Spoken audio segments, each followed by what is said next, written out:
Estamos então na lição de número 9, com o título Vivendo o Fervor Espiritual.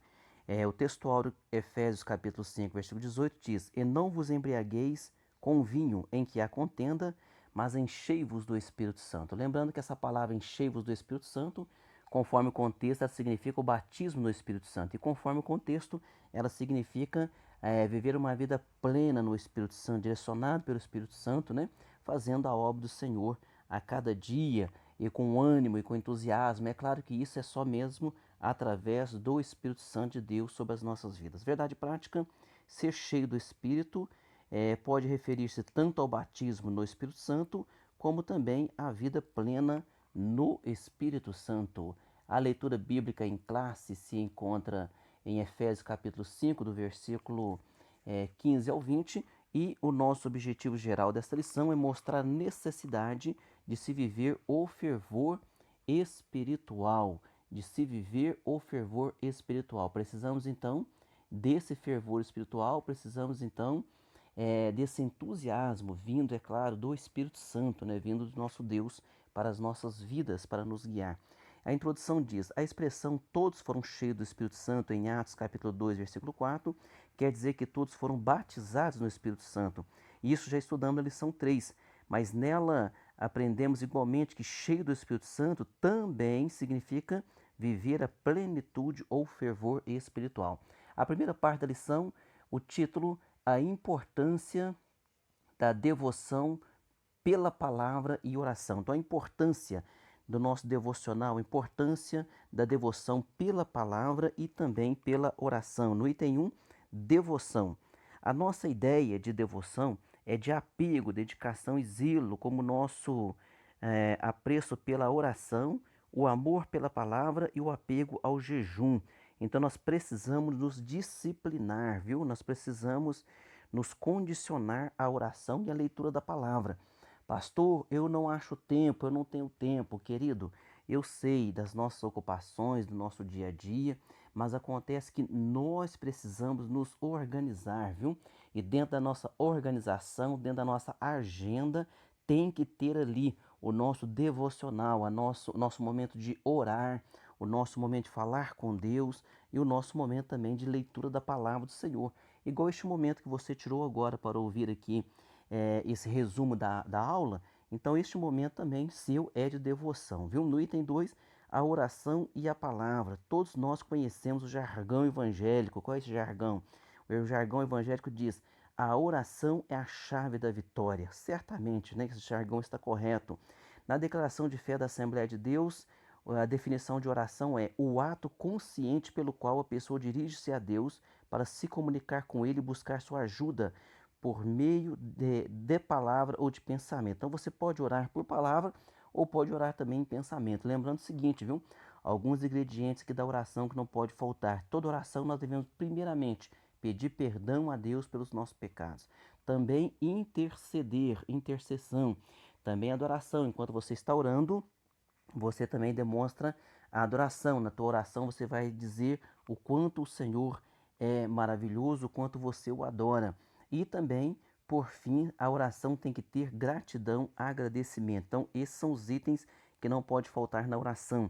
E a leitura da palavra de Deus, ela nos torna mais sábios e prudentes. No item 3 aqui, ou viver sabiamente, ou viver sabiamente. O que a palavra de Deus instrui?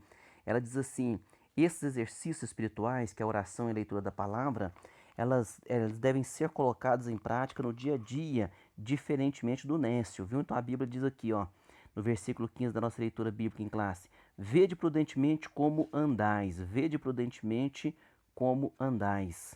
É, não como nécio, mas como sábios. O que quer dizer o nécio? Quer dizer sem conhecimento, sem inteligência espiritual. Então nós temos que ter um amadurecimento da nossa fé. Nós precisamos andar prudentemente. O pastor lê a Bíblia, ensina. Os irmãos que têm esse dom de estar ensinando a palavra, você lê a palavra, o Espírito Santo também fala em teu coração e nós precisamos colocar em prática.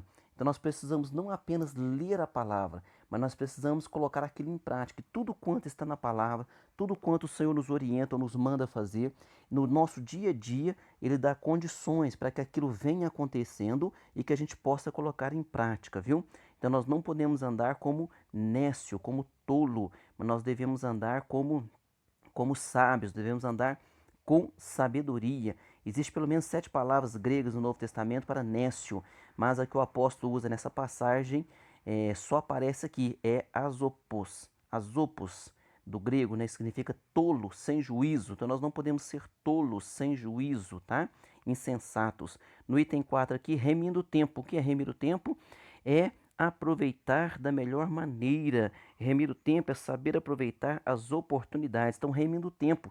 Então, veja bem, nos dá a entender que o tempo que nós estamos vivendo agora está passando mais rápido, porque a Bíblia também diz que haveria um tempo que o Senhor iria abreviar, aquele tempo seria abreviado, para que até os próprios escolhidos não fossem enganados.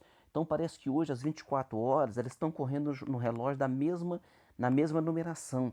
Mas o tempo, a sensação que nós temos é que o tempo está voando. Então hoje, muito mais que na época do apóstolo Paulo, nós devemos remir o tempo, devemos aproveitar o tempo, viu? Então não perca tempo. O nosso tempo que estamos falando aqui é do kairos. Que tempo é esse kairos? É no sentido de ocasião, de oportunidade. Então quando você vê, é sexta-feira, é segunda-feira, é dia 12, é dia 13, é fevereiro, é janeiro, é 2021, é 2022. Então isso é o kairos, é o tempo, é a oportunidade que nós não podemos perder. E em todos os dias Deus traz oportunidades para nós o servirmos, o adorarmos e glorificarmos o seu nome. Então todo dia que você estiver vivendo é um dia de glorificação ao nome do Senhor. Amém? Parte 2 da nossa lição, a importância em manter-se cheio do Espírito Santo.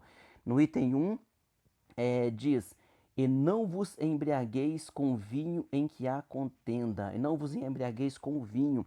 Então, ser cheio do Espírito Santo é uma coisa diária, viu? Nós vamos aprender isso aqui agora. No item 1 aqui: E não vos embriagueis com vinho em que há contenda. Provérbios capítulo 23, do verso 29 ao 35, dá uma aula para nós contra a bebida alcoólica. Não, pastor, mas beber um pouquinho não faz mal, um pouquinho não faz mal. Qualquer alcoólica, qualquer alcoólatra hoje, né? Essa palavra também foi mudada. Qualquer alcoólatra hoje, ele começou com um pouquinho.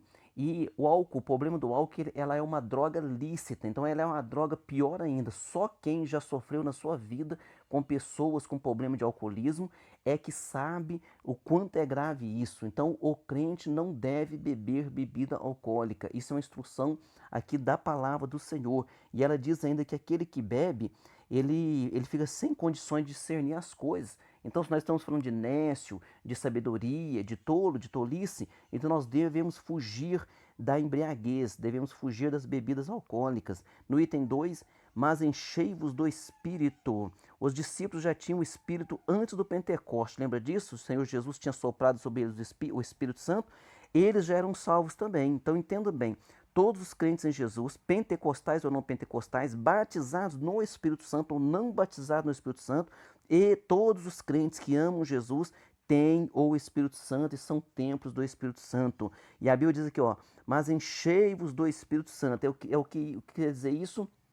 Viva cheio do Espírito Santo, viva cheio da Bíblia, cheio da graça, cheio da direção do Senhor. Mas como isso, pastor Wagner? A Bíblia diz que a boca fala aquilo que o coração está cheio. Então, quantas vezes saem coisas tolas da nossa boca? Por quê? Porque o nosso coração está cheio de coisas tolas. Nós precisamos encher a nossa mente, encher a nossa alma de coisas espirituais, através de louvores, através da leitura da palavra, através de estar sempre nos cultos, através de, no nosso dia a dia, quando tivermos um tempo, estarmos ouvindo hinos, hinos espirituais, estarmos ouvindo pregações espirituais. Então vamos nos encher do Espírito Santo. No item 3, não confundir com o batismo no Espírito Santo. Então não podemos confundir ser cheios do Espírito Santo com batizado no Espírito Santo. Olha, isso já foi estudado na lição 3. Em outras passagens, cheio do Espírito Santo diz respeito ao batismo com o Espírito Santo, como lá em Atos capítulo 2, verso 4. Mas não é o caso em Efésios 5,18. Então, em Efésios 5,18, nós estamos na nossa leitura bíblica em classe, diz: Portanto, vede prudentemente como andais, não como nécios, sem inteligência espiritual, mas como sábios. Então nós temos que, aqui no versículo 18, ó, e não vos embriagueis com vinho em que há contenda, mas enchei-vos do Espírito. Efésios capítulo 5, eu li o versículo 15, agora li o versículo 18. Mas enchei-vos do Espírito. Como é que eu encho você? Como é que você enche um copo de água?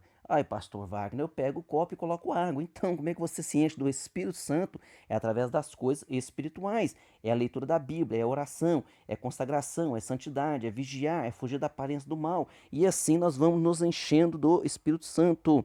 Veja bem que uma passagem que em Atos 4, verso 8, diz assim, ó, então Pedro, cheio do Espírito Santo, lhes disse. Então, essa passagem que significa o quê? Atos 4 e 8, quando Pedro foi dizer cheio do Espírito Santo, significa o quê? Que lá ele foi batizado lá no dia do Pentecostes, que o Espírito Santo veio e inaugurou a igreja. Agora, no Atos 4 e 8, já é uma outra passagem que ele está pregando cheio do Espírito Santo. Então, batismo no Espírito Santo, usava-se também a expressão, olha, eles foram cheios do Espírito Santo, foram batizados com o Espírito Santo. E também quando a pessoa tinha a plenitude do Espírito Santo, vivia direcionado pelo Espírito Santo, era cheio da graça do Senhor, levava a palavra com autoridade, pregava, ensinava, cantava, essa pessoa também se dizia estar cheio do Espírito Santo, tá certo? Então tem outras passagens aqui explicando isso. Atos Apóstolos capítulo 13, versículo 52 diz, os discípulos estavam cheios de alegria e do Espírito Santo. Então esse é o meu desejo para você, para a sua família, para a tua alma. Seja você cheio de alegria e cheio do Espírito Santo. Se você ainda não é batizado com o Espírito Santo, seja batizado com o Espírito Santo e continue sendo cheio de alegria e cheio do Espírito Santo. Na terceira parte, aqui na última parte da nossa lição, o título Vigilantes contra a frieza espiritual, viu? Isso aí é uma coisa terrível. A Bíblia diz que por se multiplicar a iniquidade, o amor de muitos se esfriará. Então nós temos que tomar cuidado para nós vivermos cheios do Espírito Santo. O apóstolo apresenta pelo menos 3 características para nós sermos cheios do Espírito Santo: o testemunho transbordante, a vida de gratidão, que é dar graça em tudo, e uma vida de submissão, uma vida de sujeição. No item 1 aqui, testemunho transbordante. É um sinal evidente, os cânticos são expressões de alegria, de louvor a Deus, além da função de instruir a igreja. Os cristãos expressam por meio dos hinos seus anseios, suas esperanças, aquilo que acreditam estar inspirado na vida das personagens bíblicas e nas promessas divinas. Então, para nós mantermos a nossa vida espiritual, mantermos essa alegria no Espírito Santo, nós devemos estar testemunhando, devemos estar levando esta palavra, devemos estar cantando, ouvindo hinos espirituais, para que a gente possa, assim, então, estar cheios, viu? Nós devemos trabalhar contra a frieza espiritual. Não é aquele tipo de pregação que fica atacando as pessoas, né? Ah, vocês estão frios, essa igreja está fria, porque o camarada parece que quer ser louvado ele mesmo, né? Através de um glória a Deus, de um aleluia, da plateia qual está ali ouvindo ele. Não é isso, viu? Não confunda essas coisas aí. Ah, o povo ali deu glória a Deus, são cheios. Não, ser cheio do Espírito Santo é viver uma vida plena do Espírito Santo. Não é em um culto que todos ali estão alegres e no outro dia a pessoa está lá xingando um palavrão, maldizendo, né? E dando um mau testemunho no seu trabalho e na sociedade. Então não é isso não. Devemos verdadeiramente testemunhar. E aonde nós testemunhamos? Nós testemunhamos na igreja, no nosso lar, no nosso trabalho e na sociedade. Na igreja, todo mundo é crente, né? Todo mundo está bonitinho. Mas e fora da igreja? Ali está o nosso testemunho transbordante. No item 2, dar graça em tudo. Então o crente cheio do Espírito Santo ele não é reclamão, ele não vive reclamando dos governantes, não vive reclamando de situação política. Ao contrário, ele faz a situação se transformar. Ele é aquela pessoa que dá graça, que busca a Deus. Diz assim, ó, Efésios 5:20, que nós estamos estudando, dando sempre graças por tudo ao nosso Deus Pai, em nome do nosso Senhor Jesus Cristo. Aleluia. O Espírito Santo nos capacita a levar uma vida de gratidão a Deus, Deus Pai, centrado em Cristo. Há diversas passagens tripartidas no Novo Testamento, ou seja, diversas passagens que nos levam a louvar, viu? A dar graças ao nosso Deus Trino, a Santíssima Trindade.